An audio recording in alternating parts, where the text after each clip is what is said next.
Hello students, good morning. Let me start once again chapter resources and development. So now listen it very carefully. Okay, I have mentioned here about a flow chart here, which will definitely help you how to learn it easily. So in this chapter we have already explained you about the resources. You know what is resources? Often question comes in the exam. What is resources? What are resources? तो resources क्या है? Resources are things which help us to fulfill our needs and help in our development are known as resources. The things which help us to fulfill our need and help in our development, which are technologically accessible, economically feasible and culturally acceptable are known as resources. Then we classified the resources into two categories. One is the natural resources and another is the human resources. So natural resources again divide into the two categories, renewable resources and the non-renewable resources. Now often question comes in the exam, one mark question, what are natural resources? What are natural resources? The resources which we find in nature, the resources which we get from nature are known as natural resources. Then we classified these natural resources into two categories. One is the renewable resources and another is the non-renewable resources. एक को renewable resources कहा है, दूसरे को non renewable resources कहा। अब renewable resources क्या है? What are renewable resources? Renewable resources की जब हम बात करेंगे तो renewable resources the resources which continuous flow which renew again and again and again, which we can reuse, recycle again and again. तो continuous flow like wind and water, जैसे कि wind and water that are known as the renewable resources. And the non-renewable resources, जब हम non-renewable resources की बात करते हैं तो क्या है? ये recyclable है। non-renewable resources को बांट दिया गया दो भागों में। एक तो ये है कि non-renewable resources रिसाइकेबल मेटल आ जाएगा, दूसरा है नॉन रिसाइकेबल फॉसिल में आएगा फॉसिल फ्यूल। तो अब नॉन रिन्यूएबल रिसोर्सेज और रिन्यूएबल रिसोर्सेज में डिफरेंसेस क्या है? नॉन रिन्यूएबल रिसोर्सेज वो है जो रिन्यू हो जाता है, रीयूज हो जाता है, लेकिन रिन्यूएबल रिसोर्सेज में ये है कि जो कंटिन्यूअस फ्लो है, लगातार आपको मिलता रहेगा, वो रिन्यूएबल रिसोर्सेज है। और नॉन रिन्यूएबल रिसोर्सेज है जो रिसाइकिल होगा लेकिन एक लिमिट तक ही, उसके बाद नॉन रिसाइकेबल रिसाइकिल होगा ही नहीं। जैसे कि फॉसिल फ्यूल है, एक लिमिटेड क्वांटिटी है हमारे पास और एक दिन वो खत्म हो जाएंगे। अब यहाँ पर अक्सर क्वेश्चन आता है, एक question they often ask the question classify the resources on the basis of exhaustibility. Exhaustibility के आधार पर आपको रिसोर्सेज को क्लासिफाइड करना है। एक्सॉबिलिटी यानी उनकी उपलब्धता के आधार पर। तो क्या आएगा? तो हम लिखेंगे renewable and non renewable resources. अब रिन्यूएबल में एक और है जिसे बायोलॉजिकल रिसोर्सेज कहलाएंगे। बायोलॉजिकल बायोटिक रिसोर्सेज जिसे पढ़ा आपने, एक को नेचुरल रिसोर्सेज कहा, दूसरे को वाइल्ड लाइफ कहा जो रिलेटेड विद द बायोस्फीयर है। फिर नॉन रिन्यूएबल रिसोर्सेज में रिसाइकेबल और नॉन रिसाइकेबल। इसके बाद ह्यूमन रिसोर्सेज की बात करते हैं।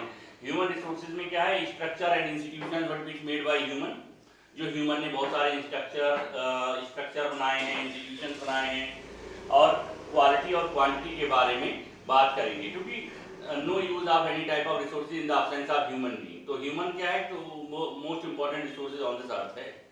ह्यूमन जो है, ह्यूमन रिसोर्स जो है मोस्ट इंपॉर्टेंट है, क्योंकि absence of human no use of any type of resources, किसी भी रिसोर्सेज का कोई मतलब नहीं है।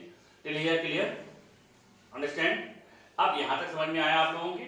यहाँ हमने क्या डिफाइन किया था पहले? रिसोर्सेज। रिसोर्सेज का मतलब ये था the things which help us to fulfil our need and help in our development are known as resources which are technologically accessible, economically feasible and culturally acceptable are known as resources. Then we classified the resources into two categories. One is the natural resources and another is the human made resources. So when we discuss about the natural resources का मतलब ये है कि renewable resources और non renewable resources. Natural resources मतलब the resources which we get from nature. Natural resources वो resources हैं जो हमें nature से मिल जाएंगे, which we get from nature. अब इसी में दो क्लासिफाइड कर लिया टू कैटेगरीज में। एक को रिन्यूएबल रिसोर्सेज कहा आपने, दूसरे को नॉन रिन्यूएबल रिसोर्सेज कहा। जब हम रिन्यूएबल रिसोर्सेज की बात करते हैं तो कंटिन्यूअस फ्लो है, और नॉन रिन्यूएबल रिसोर्सेज है एक मतलब एक लिमिट तक है, वो हम लंबे समय तक उन्हें यूज नहीं कर पाएंगे, एग्जॉस्ट हो जाएंगे वन डे। तो इसके बाद फिर रिन्यूएबल में ही देखते हैं बायोटिक रिसोर्सेज को। बायोटिक और अबायोटिक वही है रिन्यूएबल और नॉन रिन्यूएबल में। अब ह्यूमन मेड में स्ट्रक्चर और इंस्टीट्यूशन आएगा, क्वालिटीज एंड क्वांटिटीज आएगी। अब इसके बाद फिर हमने बात की क्लासिफिकेशन किया इन रिसोर्सेज का on the basis of ownership. Ownership के आधार पर, जैसे एक को इंडिविजुअल रिसोर्सेज का, इंडिविजुअल रिसोर्सेज यानी माई हाउस, माई कार, ये इंडिविजुअल रिसोर्सेज हो गए। दूसरे को कम्युनिटी रिसोर्सेज का, कम्युनिटी रिसोर्सेज क्या है कि पार्क ऑफिस कॉलोनी, जैसे कम्युनिटी हॉल ऑफिस कॉलोनी, तो सब लोग उसको मिल करके यूज कर रहे हैं, वो कम्युनिटी रिसोर्सेज है। अब व्हाट आर नेचुरल रिसोर्सेज, अक्सर क्वेश्चन पूछ लिया जाएगा एग्जाम में कि व्हाट आर नेचुरल रिसोर्सेज, तो या what are national resources, sorry national resources किसे कहा गया है। तो जब हम नेशनल रिसोर्सेज की बात करेंगे तो नेशनल रिसोर्सेज का मतलब है all type of resources whether they belong to the individual or the community inside the boundaries of a nation are known as national resources। अब इसी में ऑनरशिप के आधार पर एक अगला जो स्टेप है वो कहलाता है इंटरनेशनल रिसोर्सेज। क्या है, व्हाट आर इंटरनेशनल रिसोर्सेज। तो जब हम इंटरनेशनल रिसोर्सेज की बात करेंगे ना, तो हाँ यहाँ पर देखना ये पड़ेगा कि इंटरनेशनल रिसोर्सेज किसे कहते हैं। तो इंटरनेशनल रिसोर्सेज जो है beyond the coastal boundaries of our country, हमारे देश की समुद्री सीमाओं के बाद, यानी कोस्टल बाउंड्रीज के बाद, whatever the resources we find inside the ocean, sea, and with the help, with the permission of the international organization, we can use it, are known as international resources। इन्हें international resources कहा गया है। अब इसके बाद यहाँ पर देखते हैं कि इंटरनेशनल रिसोर्सेज के बाद फिर हमने बात की developed, classified the resources on the basis of development, development के आधार पर इन रिसोर्सेज को क्लासिफाइड किया। तो ये सबसे पहले नंबर 1 पे आएगा developed resources, most important part है इस चैप्टर का, ध्यान से सुनिएगा। तो डेवलपमेंट का developed resources and the resources which ready to use, वो रिसोर्सेज जो हमने डेवलप कर लिए हैं, जो हम यूज कर रहे हैं, जैसे कोल है, फॉसिल फ्यूल है, हम डेवलप कर लिए, जो हम यूज कर रहे हैं। और दूसरा कहलाता है पोटेंशियल रिसोर्सेज। पोटेंशियल रिसोर्सेज क्या है, अक्सर क्वेश्चन आ जाता है, no need any confusion, listen it very carefully.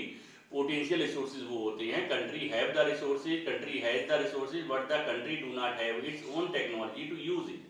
जैसे कि western part of India suitable for the wind mill, western part of India जो है वो सुटेबल है विंड मिल के लिए, but we do not have our own technology to set up the wind mill park, है ना। इसके क्यों, क्योंकि है क्या कि उसका पेटेंट किसी दूसरे कंट्री के नाम है जिसने वो मेथड इन्वेंट किया है, तो हमें उनसे परमिशन लेनी पड़ेगी। तो ये इस तरह के रिसोर्सेज, जहाँ हमारे पास रिसोर्सेज तो हैं लेकिन हमारे पास अपनी टेक्नोलॉजी नहीं है, that are known as potential resources. अब पोटेंशियल रिसोर्सेज के बाद बात करते हैं रिजर्व रिसोर्सेज की। रिजर्व रिसोर्सेज क्या है, रिजर्व रिसोर्सेज का मतलब है country has the resources and country has the technology also but we preserve it for future generation। for example hydro electricity in India, है ना, एग्जांपल के लिए हाइड्रो इलेक्ट्रिसिटी इंडिया में, जैसे कि India is a land of rivers, India क्या है, land of rivers है, number of rivers we have, we can easily set up the hydro electricity plant या हाइड्रो पावर इलेक्ट्रिक प्लांट। तो हम hydro power electric plant आसानी से setup कर सकते हैं। लेकिन यहाँ पर ये है कि अभी मतलब हमारी गवर्नमेंट ने इस पे उतना फोकस नहीं किया। ऐसा नहीं है कि हाइड्रो पावर इलेक्ट्रिक प्लांट बने नहीं हैं, बने तो हैं, लेकिन हमारे पास रिसोर्सेज उससे कई गुना ज़्यादा बनाने की हैं। लेकिन अभी हमने क्या किया, इसे फ्यूचर जनरेशन के लिए पोस्टपोन किया हुआ है। प्रेजेंट में जो भी आप इलेक्ट्रिसिटी आप यूज़ कर रहे हो उसका मैक्सिमम पार्ट आपके पास आ रहा है थर्मल पावर से। थर्मल पावर इलेक्ट्रिसिटी हम यूज़ करते हैं, produce with the help of nuclear power, इसे प्रिपेयर किया गया है न्यूक्लियर पावर से या फिर कोल यानी थर्मल पावर से। क्लियर। अब इसके बाद बात की गई रिजर्व के बाद बात की गई हमने स्टॉक रिसोर्सेज की। स्टॉक रिसोर्सेज की जब हम स्टॉक रिसोर्सेज की बात करते हैं, आखिर स्टॉक रिसोर्सेज है क्या, किसे स्टॉक रिसोर्सेज कहा गया है। स्टॉक रिसोर्सेज का मतलब है world have the resources but the world do not have the technology to use them. Listen it very carefully, no need any confusion between the potential resources and the stock resources. इसमें confuse नहीं होना है कि potential resources और stock resources. Potential resources में world के पास technology है लेकिन हमारे अपने कंट्री के पास अपनी टेक्नोलॉजी नहीं है, वो पोटेंशियल रिसोर्सेज कहलाएगा। लेकिन स्टॉक रिसोर्सेज में क्या हो रहा है, स्टॉक रिसोर्सेज में world have the resources but the world do not have the technology to use them. World के पास रिसोर्सेज तो हैं लेकिन वर्ल्ड के पास टेक्नोलॉजी नहीं है। इसका बेस्ट एग्जांपल क्या है, H2O। H2O समझ रहे हो ना, H2O मतलब वाटर, हाइड्रोजन और ऑक्सीजन को मिला करके बनता है। अब इसमें कोई ऐसा मेथड आ जाए, आप में से कुछ साइंटिस्ट और IITian बन जाएं और अपने नाम पेटेंट कराएं, how to separate the H2 from the water, है ना, ऑक्सीजन से कैसे H2 को सेपरेट करेंगे, then we use H2 as a fuel, है ना। क्योंकि अभी हम H2 को अभी यूज कर रहे हैं फ्यूल में, जैसे स्पेस व्हीकल्स में लिक्विड हाइड्रोजन हम यूज करते हैं, लेकिन अभी कॉमर्शियल वे पे उतना नहीं हो पाया है। तो कहीं ना कहीं आप लोगों के नाम में कोई ना कोई पेटेंट ऐसा आएगा, तो सो रीड इट केयरफुली, है ना, अच्छा पढ़िए, सिंसियर स्टूडेंट बनिए, है ना, और ताकि in future you definitely prove it. तो ये हो गया क्या, स्टॉक रिसोर्सेज। क्लियर हो गया ना, ओके, अंडरस्टैंड।